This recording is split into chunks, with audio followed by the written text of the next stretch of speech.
23 जुलाई को वित्त मंत्री निर्मला सीतारमण बजट पेश करेंगी, लेकिन 13 करोड़ की आबादी वाले प्रदेश यानी बिहार को इस बार के केंद्रीय बजट में विशेष राज्य का दर्जा मिलेगा या नहीं, ये अपने आप में एक बड़ा सवाल है।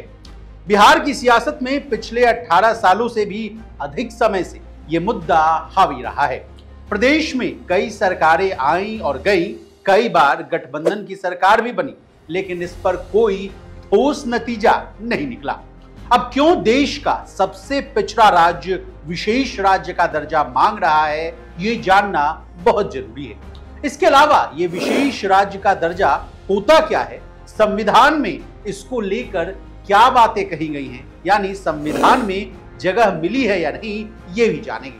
और तो और बिहार को इस बार के केंद्रीय बजट में विशेष राज्य का दर्जा मिलने की क्यों उम्मीदें हैं, इसकी वजहों को भी विस्तार से जानेंगे।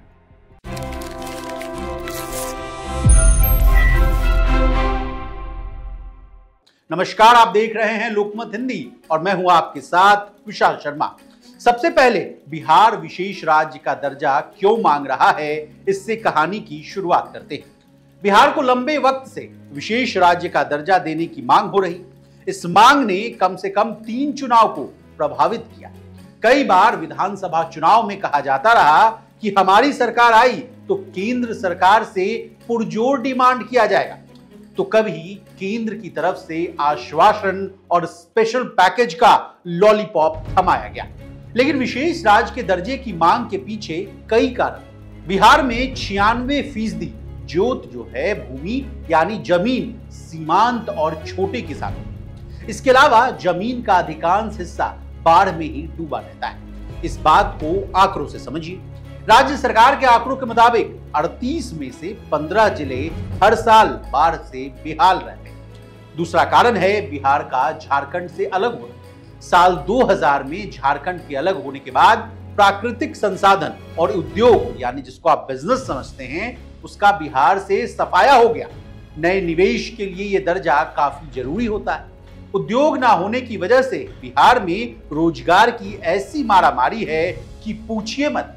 कोई भी वैकेंसी आए, बिहार के लोग ट्रेनों में भर भर कर एग्जाम देने निकल पड़ते हैं। यहां तक कि कई बार ये भी खबरें आती रहती हैं कि जॉब चपरासी का है और फॉर्म पीएचडी लेवल के लोग भर रहे हैं। हालांकि बिहार में पिछले 2 दशक में निर्माण, यातायात, संचार, होटल, रेस्टोरेंट और रियल एस्टेट के क्षेत्र में विकास यानी डेवलपमेंट जरूर हुआ, लेकिन इससे ज्यादा रोजगार पैदा नहीं हो सका। इस वजह से बिहार में जो पलायन है उसमें काफी बढ़ोतरी हुई। छोटे मोटे रोजगार की तलाश में बिहार के लोग पंजाब, दिल्ली, गुजरात और मुंबई जैसे शहरों जो मेट्रो सिटीज है वहां गए और बस गए। तीसरा कारण बिहार की गरीबी। द हिंदू के मुताबिक बिहार का 1/3 परिवार आज भी गरीबी रेखा में अपना जीवन जो है वो काट रहा है। इनके पास ना तो बढ़िया घर है और ना ही मूलभूत सुविधा, यानी जिसको आप बेसिक एमिनिटीज ऑफ लाइफ कहते हैं। प्रति व्यक्ति आय की बात की जाए तो देश का पर कैपिटा इनकम 2,28,000 रुपए है और बिहार आर्थिक सर्वेक्षण रिपोर्ट 2023-24 के अनुसार बिहार की औसत प्रति व्यक्ति आय मात्र 53,637 रुपए। इसी रिपोर्ट के मुताबिक राज्य में 94 लाख ऐसे परिवार हैं जिनकी मासिक आय 6,000 रुपए से भी कम। इतना ही नहीं, बिहार में सरकारी नौकरी में केवल 1.57% लोग हैं। राज्य में बेरोजगारी का जो दर है 6.9% से भी ज्यादा है। इसलिए इन्हीं सब कारणों से बिहार को लंबे वक्त से विशेष राज्य का दर्जा दिए जाने की मांग उठ रही है। अब क्या होता है विशेष राज्य का दर्जा, ये आसान भाषा में समझें। साल 1969 में भारत के 5वें वित्त आयोग की सिफारिश पर कुछ राज्यों के लिए स्पेशल कैटेगरी स्टेटस की शुरुआत की गई। केंद्र सरकार ने उन राज्यों के विकास के लिए यानी डेवलपमेंट के लिए सहायता प्रदान की जो सामाजिक, आर्थिक या भौगोलिक रूप से पिछड़े। अब किन किन शर्तों पर SCS यानी स्पेशल कैटेगरी स्टेटस का दर्जा मिलता है, ये भी जानिए। राज्य का पहाड़ी और दुर्गम भूभाग यानी पार्ट होना चाहिए, जनसंख्या घनत्व कम होना चाहिए या जनजातीय आबादी ज्यादा होनी चाहिए, इंटरनेशनल बॉर्डर्स के साथ एक रणनीतिक स्थान होना चाहिए, आर्थिक और इंफ्रास्ट्रक्चर के आधार पर राज्य पिछड़ा होना चाहिए, इसके अलावा राज्य का फाइनेंस सिस्टम अलाभकारी प्रकृति का होना चाहिए, यानी आसान भाषा में कहें तो नुकसान की स्थिति में होना चाहिए। किन किन राज्यों को अब तक विशेष राज्य का दर्जा मिल चुका है, ये जानकारी भी आपको होनी चाहिए। असम, मेघालय, मणिपुर, हिमाचल प्रदेश, तेलंगाना, पूर्वोत्तर के राज्यों समेत अभी तक 11 राज्यों को विशेष श्रेणी का दर्जा दिया गया। बता दें, राज्यों को विशेष श्रेणी का दर्जा मिलने पर स्पेशल पैकेज भी दिया जाता है।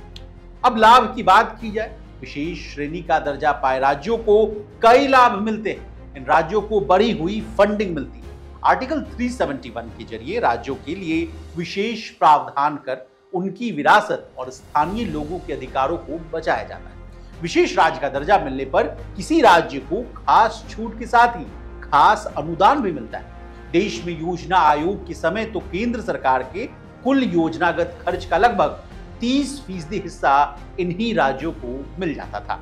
इस धन को खर्च करने के लिए भी विशेष राज्यों को छूट थी। यदि केंद्र से दी गई धनराशि किसी एक फाइनेंशियल ईयर में पूरी तरह से खर्च नहीं हो पाती थी तो वो अगले फाइनेंशियल ईयर के लिए जारी कर दी जाती थी। अमूमन किसी एक फाइनेंशियल ईयर में जारी राशि खर्च नहीं होने पर पैसा लैप्स हो जाता था। इसके अलावा विशेष राज्यों को कर्ज स्वैपिंग स्कीम और कर्ज राहत योजना का लाभ मिलता था। इन सब का उद्देश्य ऐसे राज्यों में विकास यानी डेवलपमेंट को आगे बढ़ाना हो।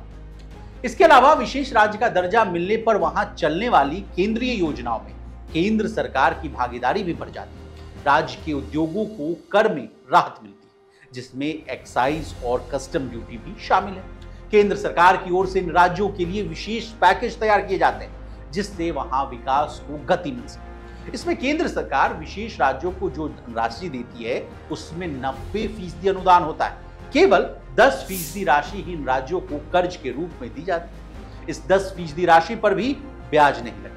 अब आपके मन में यह सवाल जरूर आ रहा होगा कि जब बिहार के लोग वहां के सीएम नीतीश कुमार इतने लंबे समय से विशेष राज्य का दर्जा की मांग कर रहे हैं, 11 राज्यों को दर्जा मिल भी चुका है, तो आखिर क्यों बिहार को नहीं मिला special category status? Indian express की एक रिपोर्ट के मुताबिक 14वें वित्त आयोग की सिफारिश के बाद इस सिस्टम को खत्म कर दिया गया। सुझाव दिया गया कि राज्यों के संसाधन के अंतर को खत्म करने के लिए टैक्स का जो हस्तांतरण है यानी ट्रांसफर जो है मौजूदा 32% से बढ़ाकर 42% करना चाहिए। इसलिए स्पेशल कैटेगरी स्टेटस वाली चीज खत्म होनी चाहिए।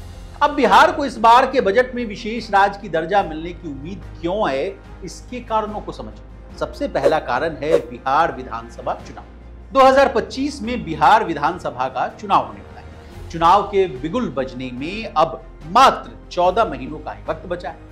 अगर अभी बिहार को केंद्र यह दर्जा देगी तभी धरातल पर यानी ग्राउंड पर चुनाव तक इसका प्रभाव दिखेगा। जैसा कि हमने आपको ऊपर बताया कि विशेष राज्य के तहत टैक्स में छूट और अन्य लाभ मिलते हैं, जिसका फायदा फाइनेंशियल ईयर में ही होता है। बता दें, बिहार की सत्ता में अभी बीजेपी और जेडीयू काबिज है, जिसके पास केंद्र की भी सत्ता है। यानी आसान भाषा में कहें तो वहां और केंद्र में दोनों जगह डबल इंजन की सरकार है।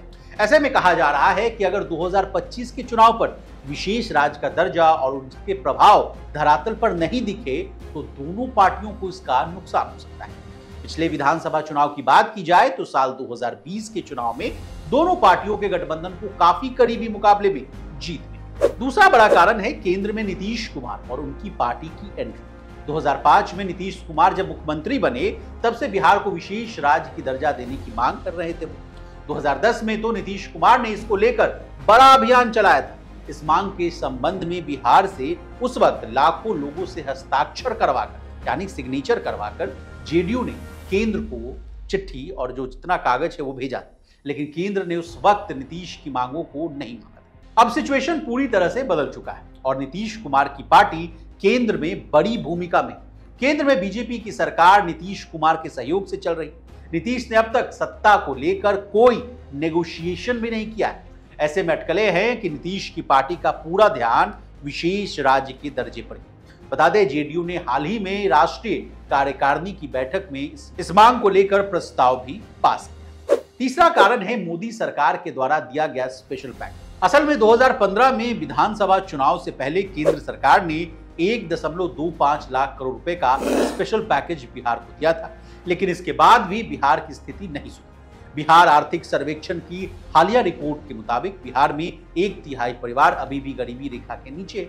इसी रिपोर्ट के मुताबिक राज्य में 94 लाख ऐसे परिवार हैं जिनकी मासिक आय 6,000 रुपए से भी कम है। इतना ही नहीं, बिहार में सरकारी नौकरी में केवल 1.57% लोग हैं, जबकि आबादी 13 करोड़ से ऊपर।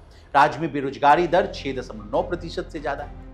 अब हमने आपको बिहार विशेष राज्य का दर्जा और इससे जुड़े तमाम पहलुओं से आपको अवगत करा दिया। आपको हमारा ये वीडियो कैसा लगा कमेंट करके जरूर बताइएगा। इसी तरह देश, दुनिया और बिजनेस जगत से जुड़ी तमाम ताजा तरीन खबरों के लिए बने रहिए हमारे साथ और देखते रहिए लोकमत।